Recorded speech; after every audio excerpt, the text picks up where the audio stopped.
Okay, so this is the first episode of the One Life Deducted series, and we're going to start off by talking about Malcolm X. We know his name, his influence, and his vision for Black empowerment, but what's often left out of the conversation is how the system reacts when a Black person rises to challenge it.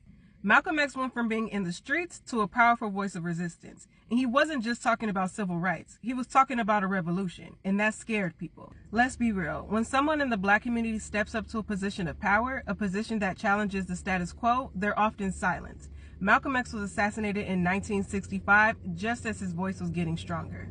Malcolm X frequently spoke about how the system would exploit divisions within the Black community to maintain control and to stop any unified efforts towards liberation. He was once quoted saying, "If you're not careful, they'll use one of us to kill us and make it look like it was done by one of our own." And it's not just Malcolm X. Think about other leaders like Dr. Martin Luther King Jr., Fred Hampton, and even the Black Panther Party. Every time a Black leader stands up and starts to mobilize the masses and push for true freedom, the system responds in one way: violence. And they didn't just fear them, they feared what they represented.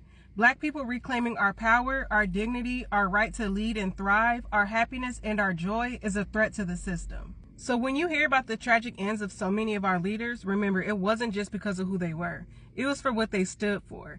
They were silenced because they stood up, had power, and challenged everything the system was built on. Rest in peace to our fallen angels. Remember to like, follow, and share for more stories.